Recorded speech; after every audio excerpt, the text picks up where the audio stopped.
కొన్ని మూవీస్ బాగున్నా సరే బాక్స్ ఆఫీస్ దగ్గర సరిగ్గా పర్ఫామ్ చేయక ఫ్లాప్ అవుతూ ఉంటాయి. వాటిని అండర్ రేటెడ్ మూవీస్ అంటారు. కానీ కొన్ని మూవీస్ మాత్రం అసలు కంటెంట్ లేకపోయినా సరే రొటీన్ కంటెంట్ అయినా సరే హిట్స్ అయిపోతూ ఉంటాయి. అలాంటి మూవీస్ గురించి ఇప్పుడు మాట్లాడుకుందాం. చెప్పబోయే మూవీస్లో కొన్ని ఎవరికైనా ఫేవరెట్ మూవీస్ అయి ఉండొచ్చు. కానీ అన్ని మూవీస్ అందరికీ నచ్చాలని లేదు కదా. సో ఇది నాకు కంప్లీట్గా నా పర్సనల్ లిస్ట్. వీడియోలోకి వెళ్ళే ముందు ఎప్పటికొచ్చి మన ఛానల్ వరకు సబ్స్క్రైబ్ చేసుకుంటే అయితే వెంటనే మన ఛానల్ సబ్స్క్రైబ్ చేసుకోండి. ఇలాంటి మరికొన్ని కంటెంట్ మీ ముందుకు తీసుకురావడానికి ట్రై చేస్తాం. Number 1 F3. F2 చాలా క్రింజ్ అనుకుంటారు అందరూ కూడా. కానీ F2 ఫస్ట్ హాఫ్ బాగానే ఉంటుంది. సెకండ్ హాఫ్లోనే క్రింజ్ మరీ పీక్ వెళ్తుంది. కానీ F3లో స్టార్ట్ టు ఎండ్ ఒక్క చోట కూడా ఫన్నీగా ఉండదు. దానికి తోడు తమన్నా చేత అబ్బాయి గెటప్ వేయించి వేరొక అమ్మాయితోటి తమన్నాకి love come comedy track. Cringe ultra pro max అని చెప్పుకోవచ్చు. క్లైమాక్స్లో F4 ఉందని హింట్ ఇవ్వడం దండర్రతో అనిపించింది. ఇవన్నీ చూసిన తర్వాత F2 ఎలాగైతే సంక్రాంతి ఎఫెక్ట్ వల్ల హిట్ అయిందో F3 కూడా అలాగే పోటీగా ఏ మంచి హిట్ మూవీస్ కూడా లేకపోవడంతో అలా ఫ్లోలో హిట్ అయిపోయింది అనిపించింది. నెంబర్ 2 పఠాన్.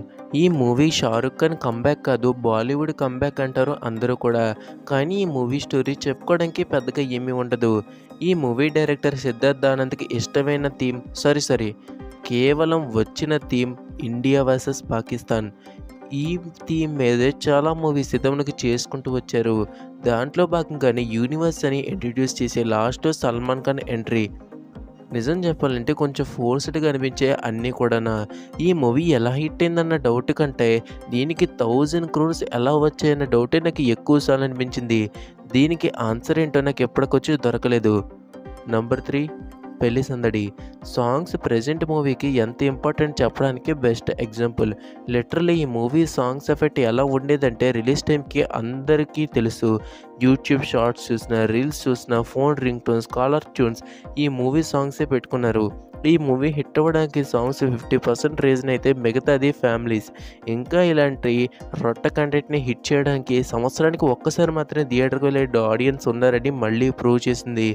ఇలాంటి కంటెంట్లెస్ మూవీస్ని హిట్ చేయడం వల్ల ఎంత యూజ్ ఉందో లేదో తెలియదు, కానీ ఇప్పుడిప్పుడే కంటెంట్ మూవీస్ వస్తున్నాయి. ఇవి హిట్ అవ్వడం చూసి వాళ్ళు కూడా ఎక్కడ సైడ్ ట్రాక్ పడతారేమో అని నా డౌట్ ఎప్పుడు కూడా వస్తూనే ఉంటుంది. Number 4 MCA. నాకు తెలుసు ఈ మూవీ చాలామందికి ఫేవరెట్ అని, కానీ ఒక నిమిషం ఫ్యాక్ట్స్ మాట్లాడుకుందాం.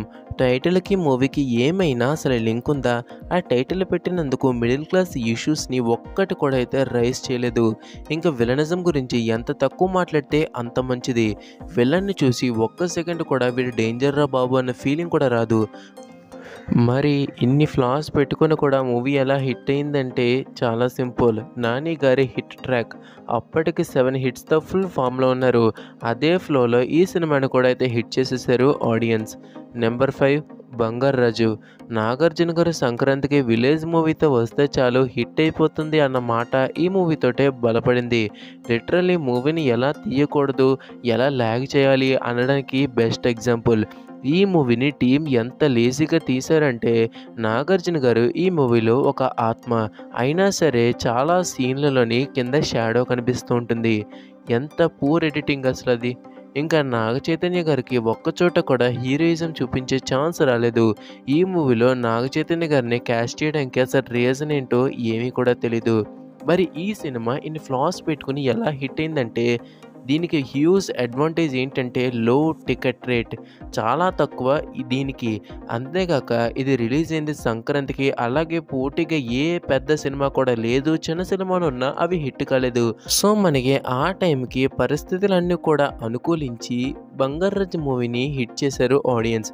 మనకి అదే ఫ్లోలోని ఇంకొక వరస్ట్ థింగ్ని మనం ముందుకు తేయడానికి రెడీగా ఉన్నారు. అదే బంగారాజు 2 మనకి సంక్రాంతి 2024లో అయితే రాబోతుంది. మరి అసలు ఏం చూసుకుని మళ్ళీ సీక్వెల్స్ తీస్తే ఫ్రాంచైజ్ని కంటిన్యూ చేస్తున్నారో నాకు ఏమాత్రం కూడా అర్థం అవ్వట్లేదు. ఇంక దీని గురించి ఎక్కువ మాట్లాడకపోవడమే మంచిది. లాస్ట్లీ నెంబర్ 6 ధమాకా. రవితేజ గారికి ఫస్ట్ 100 crore ఫిలిం. చాలా సినిమాల తర్వాత రవితేజ్ గారికి వచ్చిన హిట్. కానీ ఫస్ట్ డే నుండే కొంత ఆడియన్స్ నుండి రొట్ట కామెడీ అని చెప్తూనే ఉన్నారు. కానీ పల్సర్ సాంగ్ కానీ ఇంకా ఇలాంటి రొట్ట కంటెంట్ని చూసే సెట్ ఆఫ్ ఆడియన్స్ కానీ అందరూ కలిపి దీన్ని హిట్ చేశారు. ఐరనీ ఏంటంటే 'టైగర్ నాగేశ్వరరావు' మూవీ అంత కంటెంట్ ఉన్నా సరే 70% మాత్రమే రికవర్ చేసింది. సెమీ హిట్‌గా నిలిచింది. కానీ అదే ఏమీ లేని రొటీన్ రొట్ట ధమాకా మాత్రం బ్లాక్ బస్టర్ అయింది. అందుకే నాకు ఇలాంటి మూవీస్ అంటే చాలా ఇరిటేషన్. సో, ఇంకా టాపిక్ ఇక్కడితో ఆపేద్దాం. లేపోతే వీడియో ఎక్కడెక్కడికో వెళ్ళిపోయేలాగుంది. సో, అవి మనకి ఏమీ లేకపోయినా సరే హిట్ అయిన మూవీస్. నేనేమైనా మిస్ చేసుంటే కింద కామెంట్ చేయండి. సో, ఈ వీడియో మీకు నచ్చినట్లయితే లైక్ చేసి, షేర్ చేయండి. ఇంకొన్ని వీడియోల కోసం మన తెలుగు ఎంటర్‌టైన్‌మెంట్ ఛానెల్‌ని సబ్స్క్రైబ్ చేసుకోండి. జై హింద్.